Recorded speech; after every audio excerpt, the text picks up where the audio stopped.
شويه حلوين، عاملين ايه؟ النهارده هنعمل طريقه مكرونه بالبشاميل. النهارده اول يوم يحصل كارثه اول لما اصحى على طول كده. بسم الله الرحمن الرحيم. جوزي ايده اتعورت، وبعد كده من كوبايه وقعت على ايده اتكسرت، وبعد كده راح يخيطها. فانا اللي هتولى وهقطع البصل لوحدي وهعيط لوحدي وهعمل لكم اكل النهارده. هعمل لكم طريقه المكرونه بالبشاميل، يا رب تعجبكم. ولو انتي لسه جديده في القناه يا ريت تفعلي الجرس وتشتركي في القناه وتكتبي لي كومنت هل انتي بتعرفي تعملي مكرونه بشاميل، طريقتي عجبتك ولا لا. وما نساش تعملوا شير وسبسكرايب للفيديو. ميرسي جدا ليكم.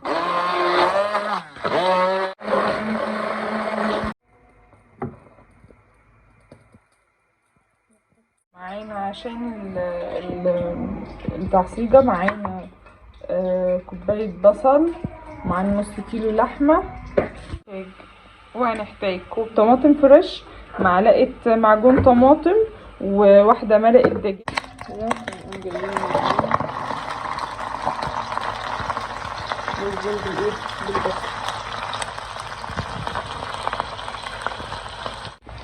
يلا نقلب لحد ما البصله تدبل.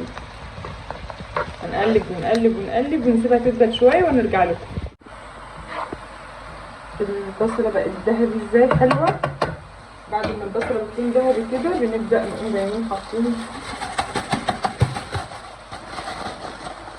هي مش عارفه حاطين اللحمه ونقلبها. بعد ما اللحمه تاخد تعصيجه معاها هنرجع بعد كده نحط العصير الطماطم الفريش. بصي لي يا عمر ايه اللي حصل لك حبيبي؟ ها؟ انا عورت صباعي. ايه اللي حصل لك حبيبتي؟ عورت صباعي. ليه؟ عشان تصحي؟ ايه اللي خلاها تتعور؟ خدت 3 غرز ورحت المستشفى؟ ينفع ينفع بس حبي ليك تشيل اي قلق. معلش كده. حطينا حله فيها ميه، هنحط حبه زيت عشان يطلعوا كده مفلفله. المكرونه دي ميه المكرونه، سلق المكرونه، ونحط حبه الملح بس تغلى، ونحط فيها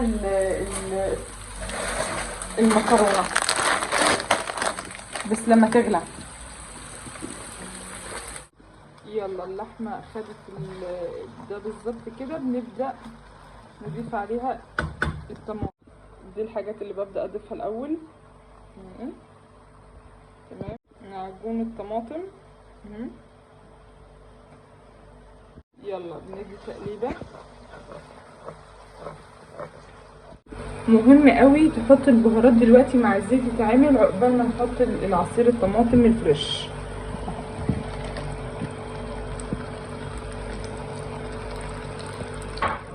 يلا كده وبندي تقليبه حلوه برضو. نسيبها بقى دلوقتي لحد ما تتسبك، لغايه دلوقتي. خطيره، الريحه ممتازه، يعني انا هموت واكلها دلوقتي كده. يمي لحد بقى ما تنشف الصوص وبقى بألف هنا وشفا. بصوا يا جماعه، دي الكوبايه اللي فتحت ايد عمر وراح المستشفى خيطها. طبعا انا هحطها هنا في كيس هي وبقيه الكاس، وعشان محدش يتعور تاني من عمال النظافه لما يجي يشيلوهم ما يوقعهم. يلا شكرا، مع السلامه. شوفوا بس كميه الادويه، دريسنج بتادين وخيط لزق بيجمنتين، في دواء ده كمان، في دواء تاني احنا مش جبناه، يعني الدكتوره كتبت لي حاجات كتير جدا، يعني حاجه صعبه. كل دي ادويه. هو عنده اعتقد ده، وعنده حاجه منهم كمان كتير قوي الصراحه، صعب عليا والله. هنا انا بجيب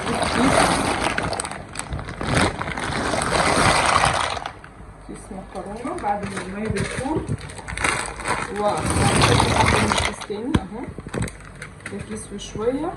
صفة المكرونه ونبدا هنقلبها ونسيبها كل شويه كده، نقلب فيها لحد ما تستوي، ونرجع نشوف اخبار دي قربت ايه تتعمل. هنجيب المصفى في الحوض علشان الصينية اللي عندي مقاسها كبير، فعشان كده انا حطيت مكرونه طلعت كتير، وجوزي مش عايز ياكل بتاعه، قمت جايه عامله له شويه عصير كده مع شويه عيش وكده، وانا هروح اديهم عشان ياكلهم.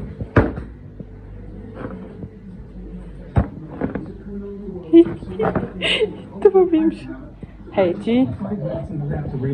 لا الاكل ده بتاع دادي مش بتاع ايميليا. انت ايه بس ايه بس ده بتاع دادي، بطلي تاكلي اكل دادي. انت قعدتي ليه؟ بصل يعني ايه يا عمر؟ انيون؟ لا ده بصل اخضر، جرين انيون. جرين انيون. انتي تاخدي بصلتين؟ هتاكلي بصلتين؟ يا لوحي، واحدة لدادي واحدة لإيميليا. النهارده يوم كان صعب. جبت كرنبايه وجبت كوسه وبتنجان ابيض وفين بتنجان اسود؟ ما كنتش جبته. وجبت كرنبايه، اهم حاجه الكرنبايه. وجبت ده عشان اعمل عمر ياكله. وجبت جوافه عشان اعمل له عصير، وإيميليا بتحب العصير الجوافه جدا. وجبت موز عشان حماتي وإيميليا مدمنين موز. انا جبت دوت علشان اعمله لعمر لانه ايده اتعورت وخر دم كتير كتير كتير كتير كتير. وبصوا دي كلها كده مفتوحه كده، دي كلها مفتوحه كده داير ما يدور. خدت غرز، فعشان كده ده اللي فقر الدم حلو، فهو عشان بينزف كتير. بصراحه مش عارفه، انا جبته خلاص عشان ليه يعني. وإيميليا بتحب الجوافه، هعمل لها عصير جوافه. وجبت دول بقى طبعا المحاشي زي ما قلت لكم في الفيديو اللي فات. لا اهو لقيته البتنجان. وعندي طبعا فلفل، فبكره هعمل لكم محشي كرنب وكل جميع انواع المحاشي، فبقى تابعونا على القناه بقى عشان تشوفوا المحاشي. يلا نشوف هنعمل ايه تاني دلوقتي. خلص لما تكون عامله كده ابيض ان شاء الله. يلا نشطف بالميه، نبدأ نحط الزيت. ايه يا عمر انت مش كلت منها؟ لا انا حياتي. يلا بدأ الزيت يقدح اهو في نفس الحلة اللي احنا عملنا فيها المكرونة. يلا نبدأ ننزل الدقيق.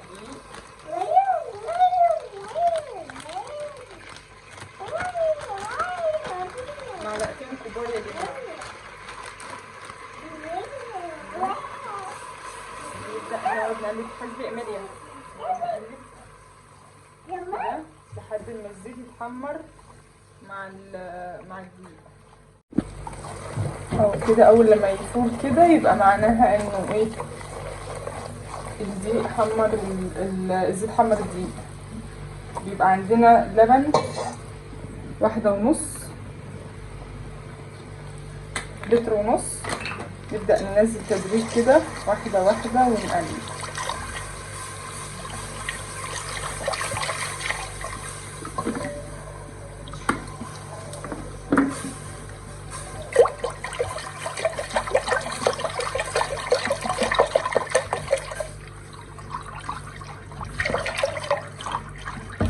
نقلب لحد ما تتقل معانا. طبعا انا كنت بحط جبنه شيدر، جبنه موزاريلا، بس مش لقيت، فايه هحط جبنه شيدر بتدي التست حلو قوي. اهو هنبدا نحطها من دلوقتي عشان تصيح فيها. بنحط حبه فلفل اسود،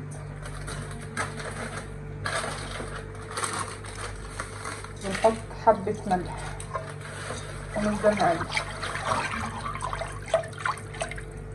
يلا شايفين السمك ده؟ هو ده السمك المطلوب. يلا نحضر بقية الحاجة. يلا هنحط نص الكمية مكرونة اهي،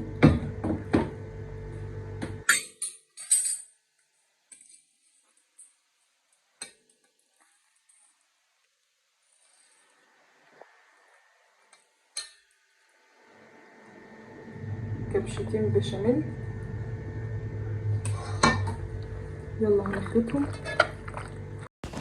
زي ما انتوا شفتوا يا حبايبي كده بنحط نص كمية المكرونة وعليها بشاميل وبنبدأ ندمجهم وبنسويهم، وبعد كده بنبدأ نضيف اللحمة. عايزه اقول لكم التعصيجه طلعت تحفه لدرجه ان جوزي كلها وكان قاعد عمال ياكل فيها وخلصها اصلا، ما كفتش من كتر ما هو كل فيها. اعملوها بالطريقه بتاعتي والله حلوه جدا. انا مشهوره بالمكرونه يعني كل الناس بتحبها مني الحمد لله. حطيت اللحمه ووزعتها وخليتها يعني تغطي كل الاماكن على قدر الامكان، لان جوزي ما شاء الله كلها يعني. وبترجع نحط الطبقة التانية من المكرونة، وبعد كده بنحط صوص البشاميل وبنخلط بيضة وبنحطها، بعد كده بندخلها الفرن. عايزة احكي لكم على موقف جدا اثر فيا النهاردة. يعني حزني، الناس بقت وحشة جدا. ارجو كلنا بنمر بظروف صعبة وربنا عالم ممكن الواحد يعمل ايه علشان ولاده. أرجو الناس تكون كويسة مع بعض ورحيمة ورؤوفة على بعض ونشجع بعض يا جماعة. ولما حد يبدأ مشروع صغير أو حاجة بسيطة ياريت نشجعه ونقول له كلمة حلوة تكبر خاطره ما تكسرش خاطره. جبر الخواطر على الله، وبسبب كلمة ممكن تقولها لحد تدخلك الجنة يعني. فأرجو نكون رحيمين مع بعض، وربنا يوفق الكل يا رب، ويرزق الكل ويرزقنا انا كمان شخصيا الحمد لله يعني. هنا بنبدأ بقى نحط زي ما قلت لكم المكرونة الطبقة التانية على اللحمة، وبعد كده بنحط صوص البشاميل. وعايزه اقول لكم صوص البشاميل كريمي جدا، مفيش طعم الدقيق فيه خالص، بالعكس ده كان جميل جدا. وتاكليه كده لوحده يعني، تاكليه بايديكي كده، تحطي منه صوص في طبق كده وتقعدي تاكلي فيه يعني كأنك بتاكلي كريمة، بجد حلو جدا. بس للأسف أنا نسيت أحط، هو المفروض لتر ونص لبن احطهم، انا حطيت لتر لبن ونسيت احط النص التاني، فالبشاميل طلع معايا بسيط، بس برضو كانت رهيبة وطلعت حلوة وكانت جميلة. وعايزة اقولكم اتنسفت حرفيا، الصينية دي ما قعدتش دقيقة خلصت كلها ما شاء الله يعني. كانت حلوة قوي قوي، بالهنا على قلبهم وبالهنا على قلبكم. يا ريت كنت اقدر اكل الكل منها عشان هي حلوة، وربنا يرزق الكل يا رب. تعملي ايه دلوقتي؟ دلوقتي بنحط بيضة وحبة ملح وحبة فلفل اسود، ونقعد نضربهم كده لحد ما يندمجوا، ونبدأ نوزعهم بالشكل ده على البيض. مش عايزة اطلعهم كتير. والبيض ايه شغله؟ ايه اللي بيحمر بس الوش، في ناس مش بتحبه قوي يعني، انا من ضمن الناس اللي مش بنحبه قوي، فمش هتقل منه كتير. طب لو حطيتي زبدة بس يحمر برضه؟ لأن في ناس ما بتحبش البيض. ممكن بس عشان برضه الوش مش يبوظ قوي يعني، مش بحط حبة كتير وبحط فلفل اسود كتير عشان زفرة البيض مش تكون موجودة. نخلطه بس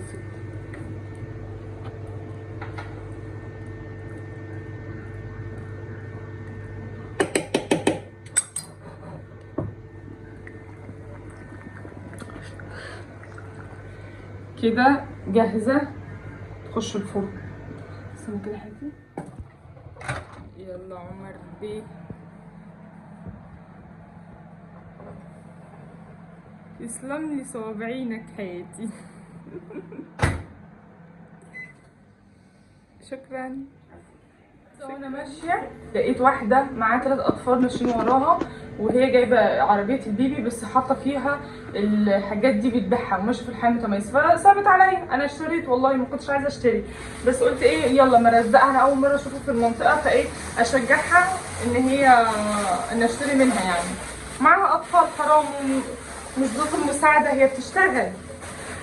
لما جيت اشتري منها قلت لها حلوه الفكره ديت، عجبتني ان انت بعربيه البيبي حاطه عليها الحاجات وبتبيعيها، وان شاء الله ربنا يوفقك. قالت لي والله يا رب ادعي لي، في ناس هنا في المكان لما انا بدعي واقول مثلا ان في خضار للبيع بيزعقوا لي. فانا طبعا اتاثرت، قلت لها معلش هم هنا كده بس ما تزعليش، ودنك زي ما انت، وان شاء الله ربنا يوفقك وهتنجحي. فبقول ليه الناس تعمل كده يعني؟ ضغوطات الحياه كتير قوي وحرام يعني، واحده بتسترزق ويعني معاها اولادها ومش بتطلب حاجه منكم، بتشحتها منكم، ومش بتبيع نفسها يعني، بتصون كرامتها وبتشتغل. ليه انتوا تقولوا لها كلام مش حلو؟ يلا نشوف في الفرن المكرونة وجمالها حلوة جدا ما شاء الله. بصوا كده هي لسه سخنة، فكان لازم اسيبها تبرد لما اجي اقطعها عشان مش تتهري، بس كانت جميلة. بصوا صورها ازاي، والله طعمها رهيب، والله طعمها رهيب جدا. الصوص البشاميل طلع شوية قليل معايا، بس انا كنت فرحانة جدا لان عمر بيحبها وكل اللي في البيت بيحبوها، وانا بعرف اعملها كويس جدا، انا مشهورة جدا بالمكرونة البشاميل.